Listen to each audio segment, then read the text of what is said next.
best-selling author disappears in the middle of the night. Her car is found abandoned, lights on, engine still warm, but she's gone. No note, no sign of struggle, and no one has any idea where she went. The police launch a national manhunt. Planes comb the countryside. Her husband becomes the prime suspect. For 11 days, the world is captivated, until she's found, alive, staying at a spa under a false name, and she claims to remember nothing. This isn't a murder mystery, it's real, and the missing woman was none other than Agatha Christie, the most famous mystery writer in the world. This is the strange, still unexplained disappearance of Agatha Christie. To understand what happened, we have to start with who Agatha Christie was in 1926. At this point, she was already hugely successful. She'd published 5 novels, including The Murder of Roger Ackroyd, which had been just released earlier that year. A controversial bestseller that shocked readers with a twist ending. Her detective, Hercule Poirot, was gaining traction, and she was carving out her place as the queen of crime. But behind the literary success, her personal life was unraveling. Her mother, Clara, had recently died, and the two were extremely close. Clara's death left Agatha devastated. On top of that, her husband, Archie Christie, had just told her that he was in love with another woman, Nancy Neely, a 26-year-old secretary. He wanted a divorce, she didn't. So going into December 1926, Agatha Christie was heartbroken, exhausted, and under intense personal pressure. And then, she vanished. On the night of December 3rd, 1926, Agatha Christie left her home in Berkshire around 9:30 p.m. She told the maid she was going for a drive. Her daughter was already in bed. The next morning, her car was found abandoned near a chalk pit in Surrey, with the headlights on and a fur coat still inside. There was no sign of her. Now, this wasn't just any missing person case. This was Agatha Christie, a celebrity, a best-selling author. Her disappearance made front-page headlines across Britain. Police launched a nationwide search. Over 1,000 officers were assigned to the case. Planes were deployed to scout the countryside. Local lakes were dredged.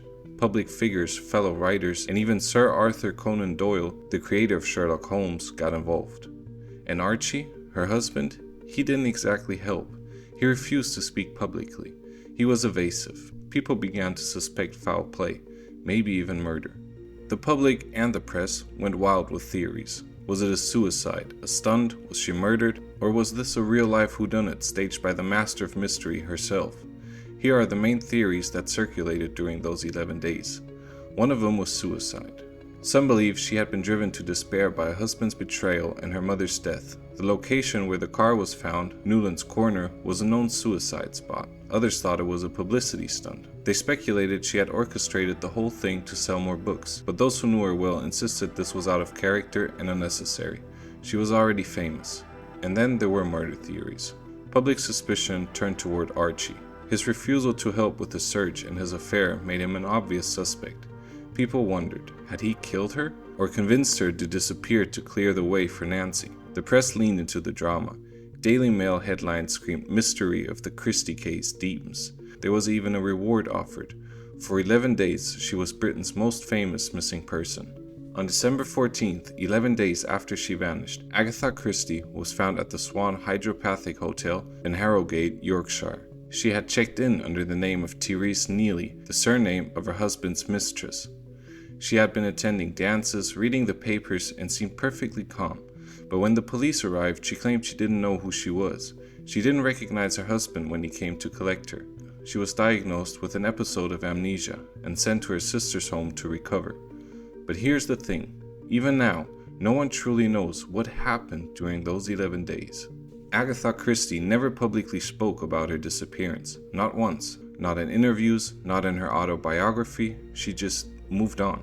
Doctors at the time attributed the episode to a combination of depression, trauma, and a possible concussion. She may have hit her head in a car accident, but there was no physical evidence to support it. No injuries were found. Many biographers believe it was a mental breakdown, a kind of dissociative fugue state brought on by stress and grief. Others, more cynical, think it may have been an act of retaliation against Archie. Disappear, let him sweat, and reappear under the name of his mistress. It's hard not to see the symbolism. And then there's the literary angle.